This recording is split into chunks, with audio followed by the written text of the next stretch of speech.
اسلام تلوار کی اجازت نہیں دیتا، زور زبردستی کی اجازت نہیں دیتا. یہ بولی کس کے لیے؟ جب اپنے پہ آئے، جب اپنے پہ حملہ ہو تو پھر اسلام امن پسند نظر آتا ہے.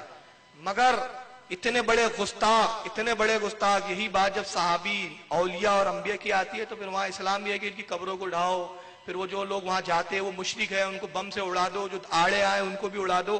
اور پلاننگ یہاں تک بڑھ گئی کہ گنبد خضرا بھی اڑانے کا پلان بن گیا ہے. یہ سن لیں. کیا فرماتے ہیں علماء دین اس مسئلے میں کہ قبروں کو پختہ مضبوط بنانے میں پختہ و مضبوط سے مراد اندر سے یا اوپر سے اونچی بنانے یا گنبد بنانے میں اکثر کا قول ہے کہ حرام ہے، جس پر بعض حضرات کا کہنا ہے کہ جب پختہ و مضبوط بنانا اور گنبد بنانا حرام ہے تو پھر رسول اللہ صلی اللہ علیہ وسلم کی قبر اطہر پر کیوں گنبد بنائی گئی ہے؟ کیوں اس کو توڑا نہیں جاتا؟ کیوں اس بارے میں کچھ نہیں کہا جاتا؟ کیا کسی قوم کے ڈر فتنے کی وجہ سے صلی اللہ علیہ وسلم کی حدیث کو انجام رکھا جاتا ہے؟ اگر کوئی ہیلا بیان کیا جائے تو برے علماء اپنے اپنے ہیلے بیان کریں گے، ہر علماء اپنے اپنے ہیلے بیان کریں گے. کیا حضور صلی اللہ علیہ وسلم کے لیے کوئی خصوصیت؟ حضور صلی اللہ علیہ وسلم کے لیے کوئی خصوصیت نہیں. اور یہ گنبد بنانے والے یہ بدعتی شریفی تھے، اور یہ 7ویں صدی ہجری اور 6ٹھی صدی کے آخر میں یہ گنبد تعمیر ہوئی، اور اس کے اوپر پہلے بلو کلر تھا، پھر ترکیہ حکومت نے اس کے اوپر گرین کلر لگایا جس کو گنبد خضرا کہا جاتا ہے. تو اس کے توڑنے کا حکم اللہ کے رسول صلی اللہ علیہ وسلم نے دیا ہے، بے شک دیا ہے. اور چونکہ اس میں ایک فتنے کی بات ہے اس لیے اس سے روکا گیا ہے. رکی ہوئی وہ بات انشاءاللہ تعالیٰ وقت آئے گا تو وہ بھی ٹوٹ جائے گا، اس میں کوئی مسئلہ نہیں ہے. انشاءاللہ تعالیٰ وقت آئے گا تو وہ بھی ٹوٹ جائے گا، اس میں کوئی مسئلہ نہیں ہے. کیونکہ اللہ کے نبی نے فرمایا ہے کہ قبروں کے اوپر پختہ عمارتیں اس طرح کی تعمیر کرنا یہ حرام ہے. تو 6ٹھی صدی ہجری کے اندر منصور ابن قلاؤن جو مصر کا بادشاہ تھا اس نے یہ گنبد تعمیر کرائی تھی، اس خبیث نے، اور اسی وجہ سے وہ اس کی حکومت بھی چلی گئی. جس نے گنبد تعمیر کرایا وہ خبیث، وقت آئے گا تو گنبد خضرا بھی ڈھا دیں گے. مطلب یہاں امن اسلام کا سب ختم ہو جاتا ہے، اور جیسی اپنے اوپر آتی ہے تو اسلام تو مار کاٹ کی بات نہیں کرتا. اب آئیے بزرگوں کے کتنے گستاخ ہوتے ہیں، یہ چند گستاخیاں میں یہاں سے دکھا رہا ہوں. سرکار غریب نواز کی تبلیغ اسلام کا انکار. خواجہ کا مطلب ان کے نزدیک خبیثوں کے نزدیک ہجڑا، بلکہ یہی نہیں آپ تعجب کرو گے خواجہ غریب نواز کو یہ مسلمان بھی نہیں سمجھتے.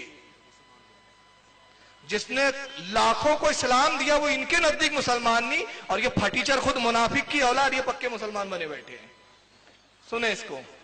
دین بختیار کاکی کے طرف خطوط میں یہاں روک کے بتا دے رہا ہوں تھوڑا پس منظر. وہ چیز بتانے سے پہلے میں ایک چیز بتا دوں کہ تصوف ہمارے ہاں ایک فن اور ایک علم ہے جس پر میں کل بہت ساری اچھی باتیں بیان کر چکا. سرکار غوث پاک کی بھی میں نے قول سنائے تھے اور حدیث سے بھی سنایا تھا کہ حضرت ابو ہریرہ کہتے ہیں کہ اللہ کے رسول سے میں نے علم کے 2 برتن حاصل کیے. اگر ایک علم کو میں نے عام کر دیا، اگر میں دوسرا علم عام کروں تو تم میری گردن کاٹ دو، شہرک کاٹ دو. یہ ہے. چلیے دوسرا وہ غوث پاک کا بھی میں نے قول بتایا. بہرحال ایک تصوف ہمارے ہاں ایک اصطلاح ہے، ایک علم ہے، یہ روحانی علم ہے. اب یہ سمجھ رہے ہیں جیسے پردہ دار بچوں کا کام تھوڑی ہے، پردہ دار خواتین کا کام ہے یہ برقعے والی جن کی عقلوں پہ پردے پڑے ہیں. سرکار غریب نواز نے کچھ خطوط لکھے خواجہ بختیار کاکی کی طرف، اس میں کچھ تصوفانہ انداز میں کلمہ توحید کی تشریح ہے، کلمے کی تشریح ہے، عبادات کی تشریح ہے. اب وہ ان خبیثوں کے بس کی بات تھوڑی ہے کہ اتنی محبت کی بات یہ سمجھ سکے. یہ تو حدیث نہیں سمجھ سکتے تو وہ کیا سمجھیں گے. عشق کی بات سمجھنا عاشقوں کا کام ہے، اس کے لیے امام احمد رضا کا مزاج چاہیے، ان جیسوں کا کام نہیں ہے.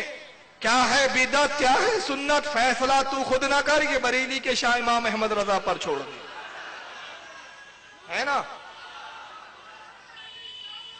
میں نے شعر کہا تھا کسی جگہ کہ تجھ کو کیا دیں گے شہ دوسرا پر چھوڑ دے، تو غلام ان کا ہے سب کچھ ان کی عطا پر چھوڑ دے. اپنی بخشش کی فکر کرنے والا تو کون ہے، مصطفیٰ کا کام ہے مصطفیٰ پر چھوڑ دے. کیا ہے بدعت کیا ہے سنت فیصلہ تو خود نہ کر، یہ بریلی کے شاہ امام احمد رضا پر چھوڑ دے. تو ان بدبختوں کا کام نہیں ہے. خواجہ بختیار کاکی کو خط لکھے، اس میں ایک خط میں خواجہ بختیار کاکی سے خطاب کرتے ہوئے کہتے ہیں غریب نواز کہ اے عزیز کلمے کی حقیقت کیا ہے تو جانتا ہے. کلمے کی حقیقت یہ ہے کہ جب تو کہتا ہے لا الہ نہیں کوئی معبود، تو اے عزیز جب تو کہتا ہے تو تیرا اپنا وجود تو وہاں ہوتا ہے،